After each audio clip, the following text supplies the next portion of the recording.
안녕하세요. 마이온 부동산의 김효섭입니다. 자, 제가 상호를 항상 검단 탑부동산이라고 얘기했었는데 오늘부터는 마이홈 부동산으로 상호 변경을 해서 이제 여러분들께 알려드리도록 하겠습니다.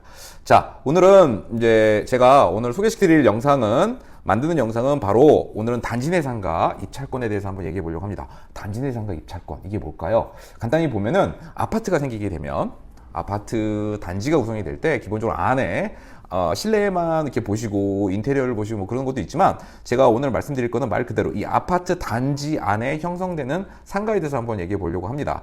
왜냐면 여러분들 그거 아시나요? 요즘에 뭐 2024년 같은 경우는 뭐 부동산의 침체기라고 하는 분들도 있고, 그러다 보니까 이 상업시설 같은 경우도 임대나 매매 같은 경우가 거래량이 많이 줄어든 상황이기는 합니다. 하지만 여러분들이 만약에 내가 2주택자이고 혹은 2주택을 이상으로 다주택을 갖고 있는 상황에서 수익이 날 수 있는 부동산에 대해서 고민이 있으시다면 그 다음에는 지금 건드려 볼 만한 것이 바로 단지 내 상가입니다.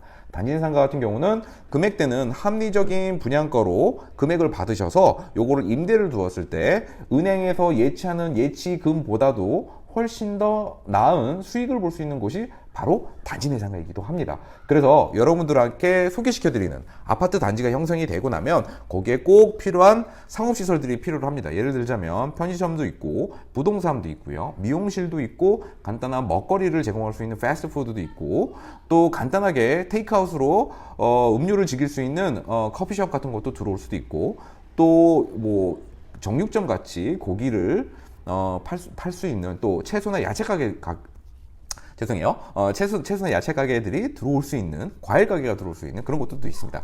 자, 그러다 보니까 제가 오늘 추천드리고요. 오늘은 역시나 검단 신도시 102번역 주변에 있는 아파트 제1풍경채 4차 단지 내 상가 입찰권에 대해서 한번 소개시켜 드리도록 하겠습니다. 저와 함께 영상 보시면서 얘기를 나눠보시도록 하시죠. 자, 제1풍경채 검단 4차 단지 내 상가입니다. 제가 단지 내 상가 소개시켜 드린다고 했죠. 자, 그러면은 한번 볼게요. 단지 내 상가, 이거 뭐야? 자, 여기 보시면 사업 개요 뭐 이렇게 있는데, 뭐 제1풍경채 인천에 검단 신도시가 있는 걸 알고 계시고, 그리고 최근에 분양했던 아파트들에 대해서 관심이 있으시다면은 아마도 아실 겁니다. 제1풍경채 4차라고 합니다. 단지 상가 전용은 뭐 이게 몇 평 있는데 이거 신경 쓰지 마세요. 그냥 28개가 들어올 거고요. 대략적으로 보시면요, 그냥 근생 상가라고 합니다. 전체 아파트 단지가 있다면 전체 아파트 단지가 얼마요? 1448세대입니다. 이 정도면요, 3인 가족일 경우 약 3,000명이 거주할 수 있는 아파트 단지입니다. 자, 단지 보면은 여기에서 단지 내 상가가 총 2개가 생길 것 같습니다. 두 동으로 근생 1, 근생 2로 생길 걸로 보여집니다. 이거 뭐 전용 면적 쭉쭉쭉쭉 나와 있는데 이런 거 그냥 보실 필요 없으세요. 그냥 뭐 이런 게 있구나 라고 보시면 될 것 같고, 자, 지금부터 볼 게 이거예요. 위치 좀 볼게요. 제가 원래는 제가 단지 내 상가 입찰 안내권에 대해서는 제가 말씀드리진 않았어요. 사실은 왜 그랬냐면 제가 일단 뭐 아파트에 대해서 집중적으로만 했었지 뭐 상가 쪽에 대해서는 얘기를 하지 않았었는데, 이거는 제가 볼 때는 사업성이 있어요. 사업성이 있다고 본 이유가 있었기 때문에 이 지도를 보면서 한번 쭉 설명을 해보도록 하겠습니다. 여기 오른쪽 보시면 전체 크게 보면 검단 신도시 이렇게 있어요. 그리고 지하철 여기 계양에서 끝나는데, 계양에서 101, 102, 103 이렇게 지나가서 지하철 인천 지하철 1호선이 연장이 되는 곳입니다. 그 중에 여기가 102번역이에요. 자, 여기 25년도 이제 봄에 앞으로 1년 정도 남았는데, 그 뒤에 1년 뒤에 지하철 1호선이 연장선이 개통이 될 겁니다. 그래서 풍경채 1차가 여기 있고요, 2차가 여기 있고, 그 다음에 3차는 이쪽, 그 다음에 저희 이제 제1풍경채 4차라고 하는데, 제1풍경채 4차가 위치가 제일 검단 신도시 내에서는 북쪽에 있습니다. 북쪽에 있다는 점 말씀을 좀 드리고요. 제가 왜 여기를 주목하고 있냐, 지금부터 잘 들으셔야 돼요. 색깔 좀 바꿔볼게요. 자, 보면 단지 내 상가가 어떻게 구성되는지 보시면 제품은 이렇게 돼 있고요, 1차는 이렇게 돼 있어요, 2차는 이렇게 돼 있어요. 자, 그리고 여기는 안단테 아파트가 들어설 예정인데 지금은 공사가 중단이 됐습니다. 뭐 그 이유에 대해서는 제가 설명드리지는 않을게요. 자, 그렇다면 단지 내 상가가 더 들어올 수 있는 공간이 있냐라는 거 보는 거예요. 자, 여기를 요 사거리를 기준으로 보면 여기 내리막길입니다. 이제부터는. 자, 내리막길이라고 얘기를 했어요. 그죠? 내리막길이 있으면 올라오기는 불편하고 내려가기는 편합니다. 하지만 내려가는 거 올라오는 걸 다 고려해 봤을 때는 단지 내 상가가 여기에 위치하고 있다면 제1풍경채 2차의 입주민들 같은 경우는 요 상반부 반을 잘랐을 때 여기는 이쪽을 이용할 확률이 높지만 요 뒷동들 있죠, 그 다음 동들 같은 경우는 이쪽으로 가는 게 언덕길이에요. 물론 이제 아파트가 생기게 되면은 아마 평탄화에 작업을 해서 큰 문제는 없이 이동하실 겁니다. 그렇지만 반대로 보면 여기에 만약에 뒷길로 인도길이 생길 수 있다면은 바로 여기에 상업시설을 이용할 수 있게 됩니다. 이해되시죠? 자, 제1풍경채의 위치는 북쪽, 4차는 위에 있지만 얘는 내리막길 끝에 있는 아파트 단지입니다. 그래서 여기는 평지예요. 여기는 약간의 기울기 있다는 점 보시면 될 것 같으세요. 이게 왜 중요하냐? 제가 설명드릴게요, 이제.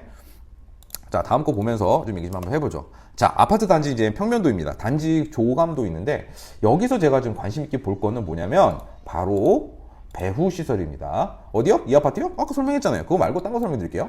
여기를 말씀드릴게요. 여기가 어디였냐? 사진 좀 볼까요? 다시. 여기 보면 여기 B1 보이시죠? B1이 단독주택 부지입니다. 단독주택.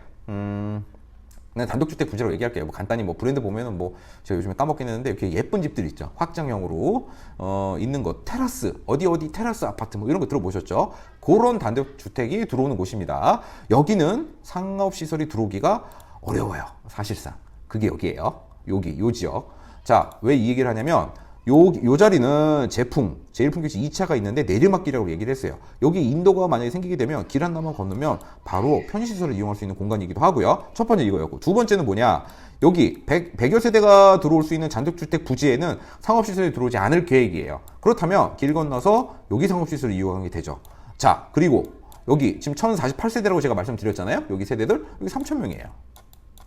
자, 제가 여기까지 다 설명드렸죠. 장점 말씀드릴게요. 이 단지 내 상가가 입찰이 되는데 들어보는데 그냥 이 단지만 먹을 수 있는 단지 내 상가가 아니라는 거예요. 제 말은. 제1풍경채 2차에 언덕길이 있는 곳에 뒷동에 있는 입주민들 같은 경우는 앞으로 오는 것보다는 차라리 내려가는 게 더 편해요. 어디? 제1풍경채 4차 단지 내 상가를 이용할 확률이 매우 높습니다. 아울러 그 다음에 단독주택 부지가 있기 때문에 단독주택 부지에 들어가실 수 있는 분들이라면 이 또한 상업시설을 이용할 수 있는 대상지라는 거죠. 이게 바로 배후 세대라는 점이에요. 저는 그래서 이 시설에 대해서 매우 높게 보고 있습니다.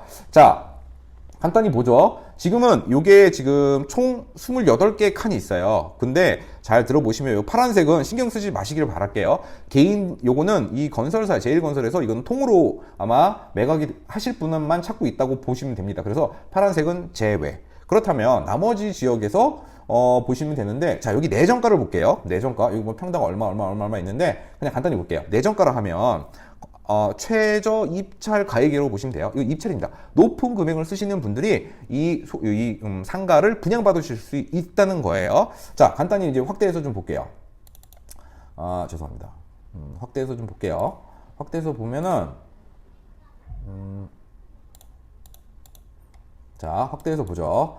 자, 먼저 근생은 1시설이 있는데 여기가 입구예요. 여기가 주차장 출입구입니다. 사람들이 조금 많이 나오겠죠. 그러다 보니까 이쪽 지역도 꽤 나름 이용시설 편리한 지역이기도 합니다. 하여튼 뭐 전반적으로 이게 쭉 생기는데, 자, 보시면은 1.85억부터 억이에요. 가격을 얘기하는 거예요. 최저 입찰가를 말씀드리는 겁니다. 최저 입찰가는 1.85억부터 최대 지금 쭉 보면은 근생 1 생활시설에서는 2.31억이 제일 큰 거예요.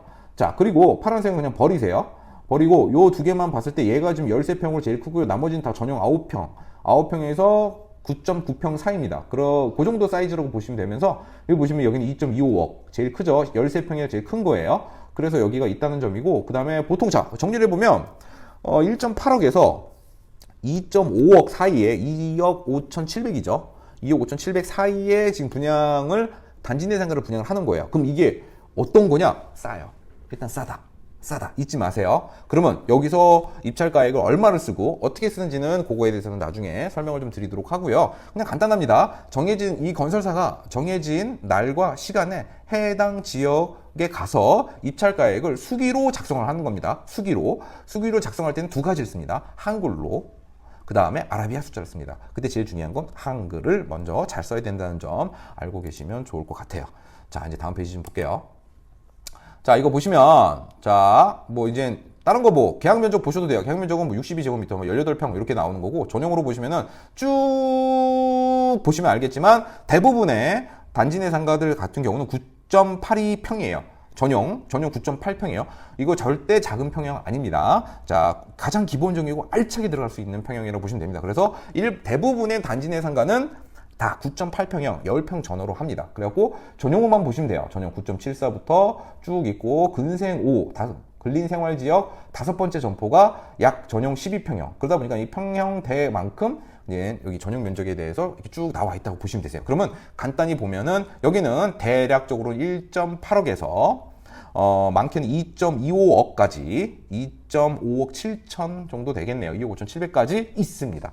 자, 장점. 어떤 점? 싸다. 다른 지역보다 싸다. 참고로 말씀드리자면 제1풍경채 1차 단지 내 상가 거기는 분양가액 대략적으로 6억에서 7억 사이에 낙찰을 받았습니다. 낙찰을요. 근데 여기는 얼마? 여기는 입찰 내정가가 2억대라는 거예요. 그러니까 제가 이 광고로 지금 광고가 아니라 유튜브를 지금 만들어 보고 있다는 거예요. 그래서 내가 만약에 여러분들이 내가 다주택자이고 추가적인 수익형 부동산이 필요한 분인데 내가 갖고 있는 자산 금액이 그렇게 많지 않다면 이런 거 해볼만 하다는 거예요.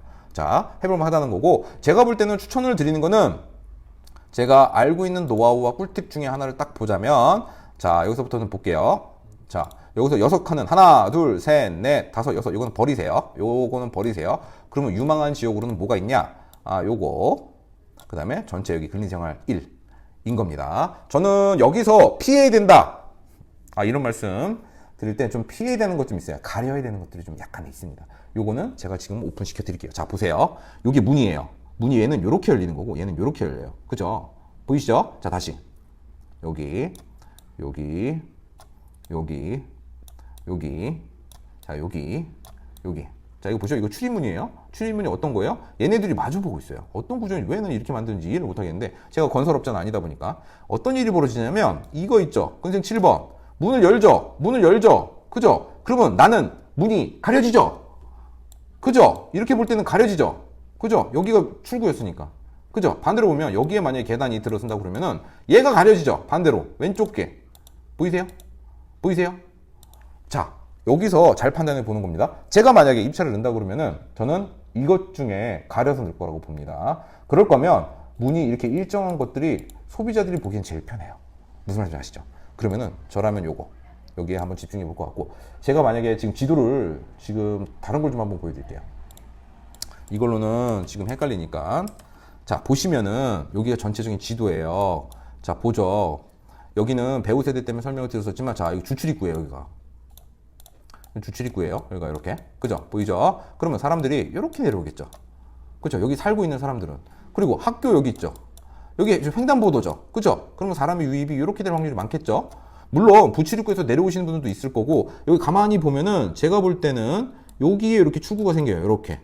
지도상으로만 볼 때. 자, 이렇게 내려오는 케이스가 있고 이렇게 내려오는 케이스가 있을 거예요. 과연 그렇다면 어느 쪽에서 유입이 더 많냐라고 봐야 돼요. 냉정하게. 그렇다면 저는 이쪽 방향이 좋지 않을까. 여기서는 이렇게 내려오겠죠? 그죠? 그렇죠. 이해가 됐죠? 이런 거 설명을 드리는 거예요. 근데 문이 마주보고 있어요. 이렇게. 마주보고 있다. 그러면 제가 볼 때 이 횡단보도 기준으로 봤을 때는, 이쪽으로 봤을 때는 피해될 점포들이 보이기 시작할 겁니다. 보이세요? 이제 이해되시죠? 이해 안 되면 전화 주세요. 이해 안 되면 그때 다시 설명드릴게요. 자, 다시. 자, 보시면은 제가 아까 뭐라고 그랬죠? 그러면은 횡단보도가 이 근린생활 1 같은 경우는 이렇게 나온다고 그랬죠? 그쵸? 횡단보도 여기서 이렇게 흘러들어올 거고, 여긴 이렇게 흘러들어올 거죠. 그럼 피해되는 점포가 뭐냐? 요거. 죄송합니다. 요거 아니네요. 요거 피해돼요. 이렇게 되면은. 자, 반대로 요 근린생활 2시설에서 보면 횡단보도 여기 있어요. 그리고 계단이 여기 있고요. 그럼 이렇게 간다고 가정해 봤을 때 6건 뺍시다. 하나, 둘, 셋, 넷, 다섯, 여섯. 요건 통으로 하니까. 그렇다면 피해되는 게 뭐냐? 이거네. 이렇게 되는 거예요. 이렇게 흘러갈 경우에는. 자, 이해되시죠? 자, 여기 그리고 보면 계단이 있네요. 계단. 여기도 이렇게 해서 내려오실 수 있는 계단이 또 있습니다. 자, 이거 좀 취소할게요. 이거 취소. 자, 이거는 이제 제 개인적인 의견이었으니까 이런 거 보시고, 이거 그냥 팁이에요. 제가 말씀드리는 거는 반드시 꼭 제 말을 들으라, 그건 아니지만, 저는 제가 알고 있는 정보를 드리는 겁니다. 저라면 조금 조심해야 될 것들이 좀 있다. 그렇지만 그것만 피해서 보신다면 괜찮은 점포를 구할 수가 있다. 그겁니다. 제가 말씀드린 이유는. 자, 이렇게 근린생활 시설이 나오게 됩니다. 제가 볼 때는 여기는 가치가 있어요. 왜 가치가 있냐? 내정 입찰 가격이 쌉니다. 싸기 때문에 좋다. 그래서 놓치지 않았으면 좋겠어요. 내가 만약에 지금 단지 대상가를 투자를 하려고 그러는데 실투자금이 만약에 4억 미만, 혹은 내가 대출 이용해서 쓴다 그러면은 얼마 미만? 제가 볼 때는 1억 미만이면 그것도 괜찮아요. 자, 한번 볼게요. 계약 조건 좀 볼게요. 어떻게 할 거냐? 자, 낙찰을 만약에 받으면, 자, 납찰할 때 우리 1,000만 원 내죠? 내역 좀 이따 제가 설명드릴게요. 1,000만 원 일단 내고 낙찰 금액이 10%에서 1,000만 원 뺀 나머지 금액 있죠? 계약 후 30일 이내에요. 오케이? 자, 그러고 나서 낙찰 금액의 10%를 중도금을 언제 25년 4월에 10%만 내는 거예요. 얼마? 10%. 10%. 또 이해 못 하시는 분 있다. 내가 3억에 받았어. 그럼 얼마네요? 10%니까 3천만 원이에요. 오케이? 이해되시죠? 그 잔금은 언제? 낙찰 금액의 80%는 언제 내? 잔금 때. 잔금은 언제? 입주 시작일. 오케이? 이렇게 되는 거예요. 자, 좋습니다. 그럼 정리 좀 해보죠. 그럼 내가 투자금이 얼마 들어? 1,000만 원. 그리고 낙찰 금액의 10%야. 그럼 이 두 개가 합쳤을 때 얼마야? 계약금이 10%인 거예요. 내가 만약에 또 이해 안 된다. 3억이야. 또 3억. 자, 그럼 3천 내. 그죠? 그리고 25년 4월이잖아요. 25년 4월. 지금 언제야? 24년 4월이에요. 지금 촬영 시점이. 그렇다면 앞으로 1년 뒤에 3천 내는 거야. 그죠? 그럼 내가 실투자 금액이 얼마 들어가? 6천. 6천. Do you hear me? 자, 들으셨죠? 들으셨죠? 내가 만약에 현재 수중에 3천만 원이 있다. 그럼 투자할 수 있는 거예요. 얼마짜리를? 3억짜리를. 예를 들자면 이렇게 보실 수 있는 거예요. 자, 이렇게 해갖고 이거 지금 볼 때 보통 일반 검단 신도시 내에서 만약에 상가 점포 하나를 구해야 된다. 그러면 최저가 4억대에서 뭐 많게는 7억대에 1층 상가를 구하실 수 있으세요. 전용 기준 10평 내외를 말이죠. 자, 그런데 제1풍경제 4차는 위치를 봤을 때 제가 볼 땐 배후 세력이 두 곳이 있고 제1풍경제 2차의 입주민, 그리고 단독주택 부지에 들어가는 입주민들, 그리고 본 아파트인 제1풍경제 4차에 들어가는 입주민들까지죠. 그렇다면 추정으로 제가 봤을 때는 적게는 약 4천여 명이 사용할 수 있는 단지 내 상가다. 근데 입찰 최저가액이 1억 8천에서 2억 5천 사이다. 그러면 들어갈 만하다는 거예요. 자, 내정가입니다. 여기서 얼마나 내가 더 경쟁 입찰이기 때문에 내가 높은 금액, 1등으로 가장 높은 금액을 쓰는 사람이 낙찰을 받는 구조입니다. 자, 그래서 그럼 구비소리 한번 알려드리도록 할게요. 내용이 좀 계속 길어지긴 하는데, 자, 여기 보면 쭉 나오죠. 쭉 나오는데 여기 뭐 이 중에서 마음에 드는 거 하나 고르시면 되고요. 여기 보시면은 지정된 계좌번호가 이제 있습니다. 여기다가 일단은 1,000만 원을 넣고 입찰을 하는 거예요. 아셨죠? 얼마? 1,000만 원을 지정된 주택도시보증공사 서부PF 금융지사, 자, 신탁 계좌에다가 돈을 넣어놓습니다. 자, 그 다음 우리은행에 있는 계좌로 넣어요. 그리고 필요한 서류가 뭐냐? 자, 보시면은 여기 시간이 나와 있습니다. 입찰 신청 언제? 24년 4월 20일 토요일이고 오전입니다. 오전. 잊지 마세요. 오전. 자, 10시부터 11시 사이까지 가셔서 여기서 서류 작성을 하는 게 많아요. 입찰 신청서 써야 되고요. 뭐 납부 확인증, 환불 신청서, 신분증 접복사해서 가시고, 대리인 경우에 뭐 대리인도 있고 뭐 근데 뭐 이런 게 있어요. 그래갖고 간단히 얘기하면 뭐냐면 인감증명서, 신분증, 도장, 그리고 등본, 주민등록 등본 준비해 가시면 됩니다. 자, 여기 보시죠. 본인 계약시, 신분증, 등본, 인감 도장. 끝. 근데 내가 대리인, 내가 입찰을 하고 싶은데 내가 대리인 좀 필요해. 그때 누굴 쓰냐? 여기 있습니다. 제가 대신해서 갑니다. 그렇다면 그때는 뭐가 필요하냐? 아니면 친인척들, 뭐 오빠, 동생, 아빠, 남편, 뭐 주변에 있는 친인척들, 친구, 그렇게 갈 경우는 대리인 신분증 갖고 가고요. 위임장 갖고 가면 됩니다. 어디에? 선생님의 도장을 꾹 찍어서 말이죠. 이렇게 가시면 될 것 같습니다. 자, 한번 정리를 해볼게요. 마지막으로 제1풍경채 4차 단지 내 상가가 입찰 공고가 4월 20일, 24년 4월 20일 진행될 예정입니다. 자, 여기에서는 자, 첫 번째 배후 세력이 총 셋. 1번 제1풍경채 4차 입주민, 2번 제1풍경채 2차의 뒷동에 계시는 입주민들, 3번 길 건너 단독주택 부지에 입주할 수 있는 100여 세대들, 그리고 총 합쳤을 때 약 4천여 명이 사용할 수 있는 단지 내 상가다. 2번, 자, 입찰가액이 최저 입찰가액이 착하다. 아주 착합니다. 1억 후반대에서 2억 중반대에 나왔기 때문에 여러분들 여기에서 입찰 가액에 대해서 얼마나 쓰실지는 제가 뭐 나중에 연락을 주시면 설명을 드리겠지만 매우 착하다. 검단 신도시의 최저로 나올 수 있는 상가들 보면 4억 후반대 나옵니다. 근데 여기는 알차게 나름의 잘 구성만 하신다 그러면 아주 저렴한 금액에 상가를 낙찰 받을 수 있고, 그렇게 되면 수익률도 꽤 괜찮다는 거예요. 제가 솔직히 말씀을 드리면 5.5% 이상 수익을 보장해 드릴 수 있습니다. 진짜로요. 자, 임차인들도 그 가격이면 충분히 들어올 수 있는 곳이고, 무엇보다도 여기는 최소 부동산은 두 곳은 들어갑니다. 두 곳이 뭐야? 제가 볼 때 세 개도 들어갈 수 있어요. 세 개 들어가도 괜찮습니다. 그만큼 기본적으로 상업시설에 들어갈 수 있는 자영업자들이 있다. 그래서 수익성이 좋은 단지 내 상가라는 점 잊지 마시길 바랄게요. 자, 지금까지 제1풍경채 4차 단지 내 상가 입찰 공급에 대해서 한번 좀 설명을 드렸고요. 만약에 궁금하시거나 아니면 입찰 대행이 필요하시거나, 참고로 수수료 저 안 받습니다.